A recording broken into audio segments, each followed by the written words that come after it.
नमस्कार मंडळी, स्वागत आहे तुमचं पुन्हा एकदा नवीन व्हिडिओमध्ये। आज आपण भेट देत आहोत पवन मावळातील एक दुर्गरत्न किल्ले तिकोना उर्फ वित्तंडगड।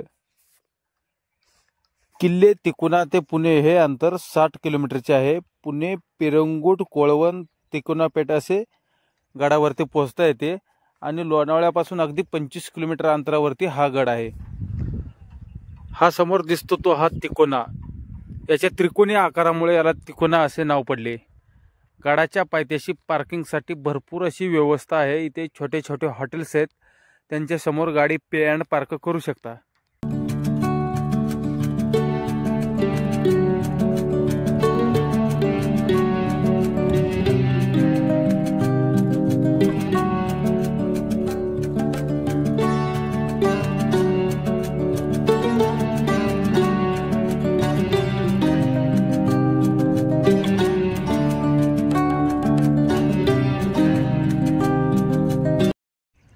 पवन मावळातील पवना धरणाजवळ असणारा हा किल्ला याच्या त्रिकोणी आकारामुळे याला तिकोना असे नाव पडले। या गडाची उंची समुद्र सपाटीपासून जवळजवळ 3480 फूट इतकी आहे। या गडावर पोहोचण्यासाठी 30 ते 40 मिनिट इतका वेळ लागतो।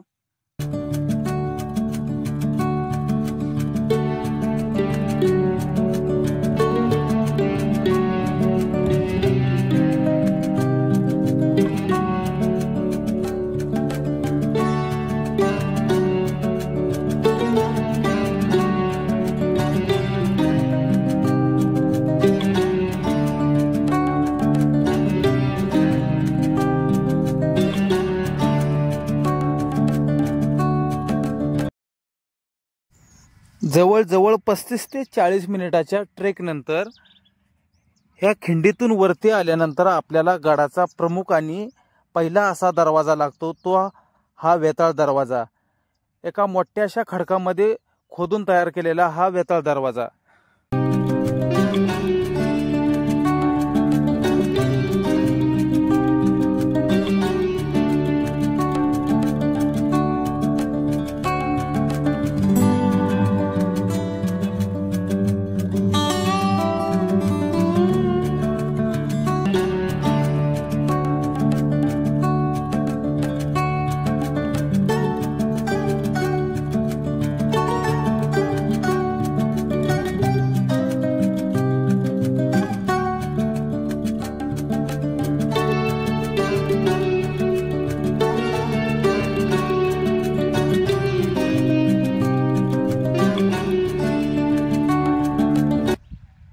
वेताळ दरवाजामधून पुढे आल्यानंतर दोन्ही बुरुजांच्या मध्यमध असणारा हा गडावरील दुसरा दरवाजा।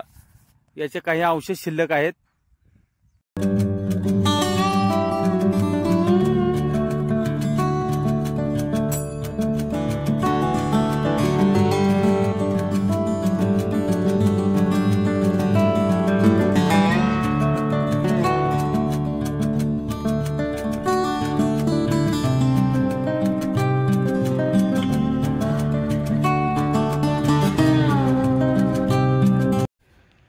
इथे एक सुंदर अशी मूर्ती असणारे श्री मारुती रायाचे मंदिर लागते। या मारुती रायाला चपेटदान मारुती असे म्हटले जाते। त्याचे कारण असे की मारुती रायाने चापट मारण्यासाठी घेतलेला पवित्रा आणि मारुती रायाच्या डाव्या पायाखालील पनोती रूपी राक्षस, ह्यामुळे या मारुती मूर्तीला चपेटदान मारुती असे म्हटले जाते।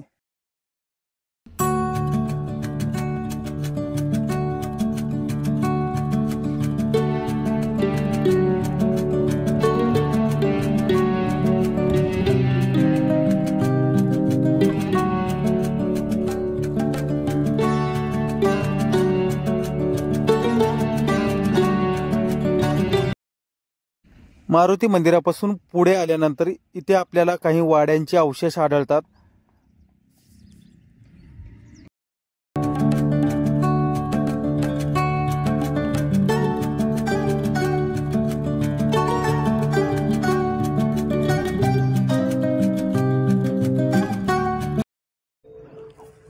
वाड्यांच्या अवशेषाच्या अगदी समोरासमोर इथे एक प्राचीन लेणं आहे।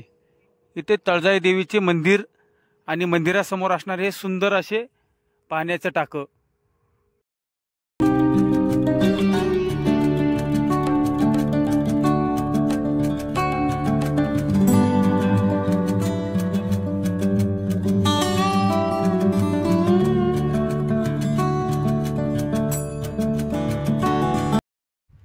हे गडावरील मुख्य असे तळजाई देवीचे मंदिर आणि तळजाई देवीची मूर्ती.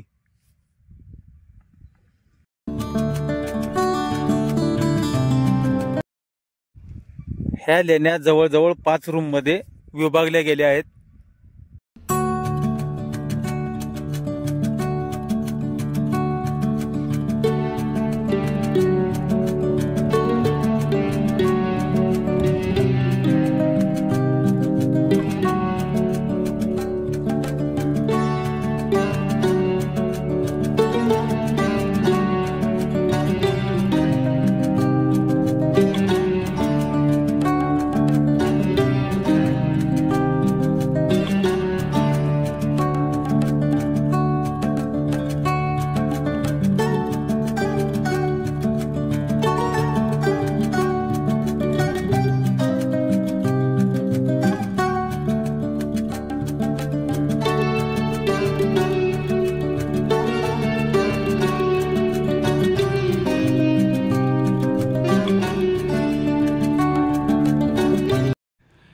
इथे लागतो आपल्याला तो म्हणजे चुन्याचा घाणा.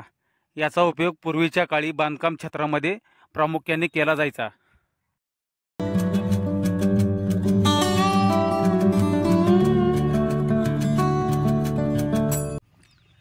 तर फायनली आपण बालेकिल्ल्याच्या महाद्वारापाशी येऊन पोहोचलो आहे. तुम्ही पाहू शकता बालेकिल्ल्यावरती जाण्यासाठीचा हा खड्या चढणीचा मार्ग.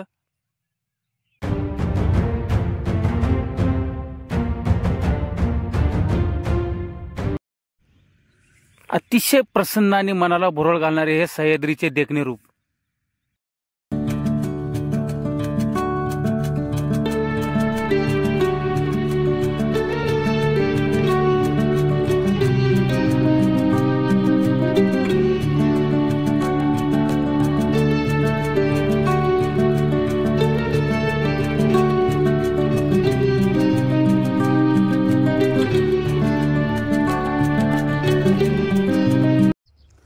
बालेकिल्ल्याच्या दरवाजामधून आतमध्ये आल्यानंतर आपल्याला हे पाण्याचं टाकं व काही कोरीव काम दगडामध्ये केलेले दिसतं.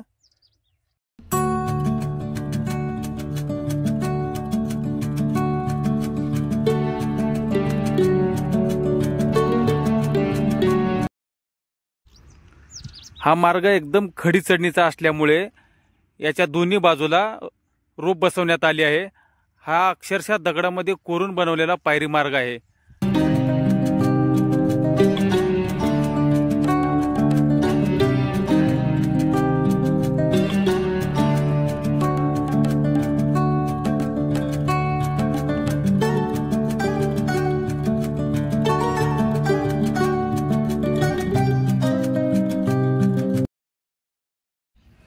हे बालेकिल्ल्याचे दुसरे प्रवेशद्वार.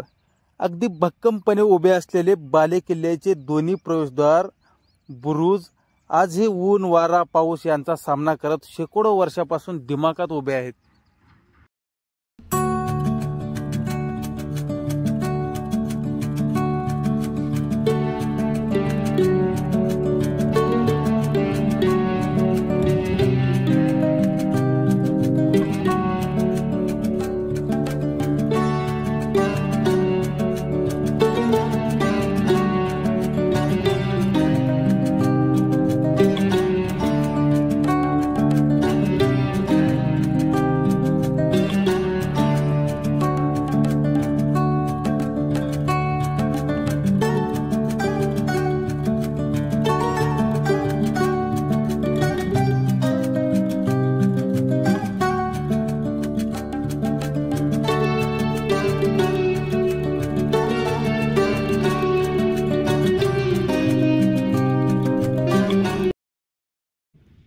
बालेकिल्ल्याच्या दुसऱ्या दरवाजाच्या अगदी वरच्या बाजूला डाव्या हाताला इथे काही पाण्याचे टाके आहेत.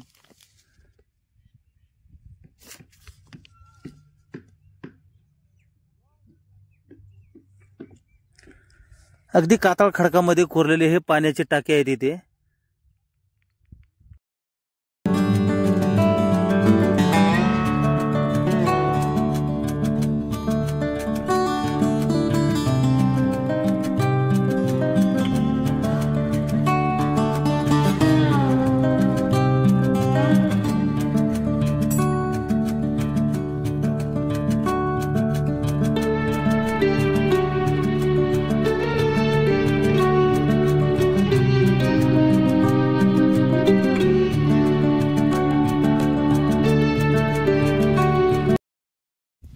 इथे एक प्रवेशद्वार होते, परंतु काळाच्या ओघामध्ये ते आता पूर्णतः नष्ट झाले आहे. गडावरील हे वित्तंडेश्वर महादेव मंदिर, या मंदिराच्या खालील बाजूस खांब टाके आहेत.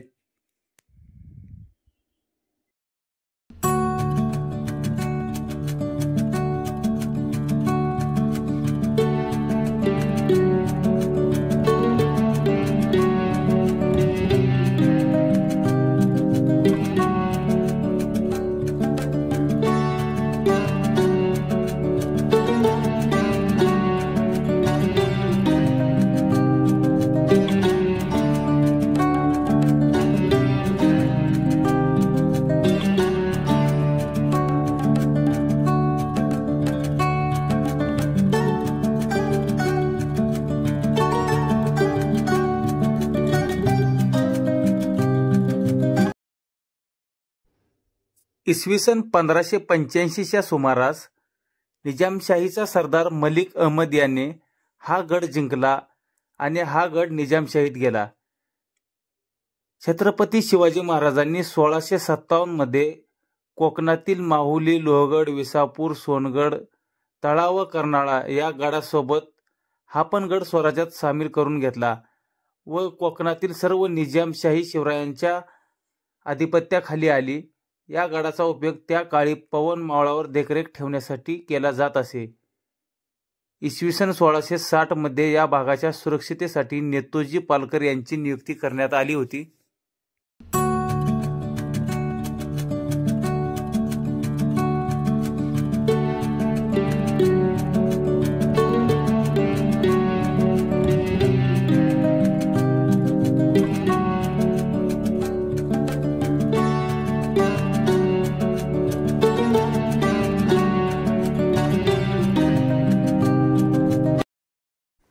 हे गडावरील सर्वात मोठे असे पाण्याचे टाके समुद्र सपाटीपासून इतक्या उंचीवरती असूनही 12 महिने इथे पाणी उपलब्ध असते.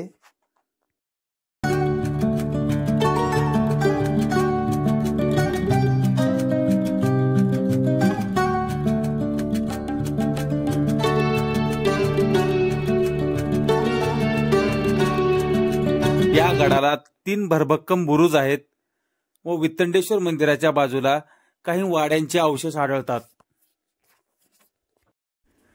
अशा तऱ्हेने मी आजचा आपला प्रवास इथेच थांबवतो. पुन्हा भेटूया परत एका नवीन व्हिडिओमध्ये.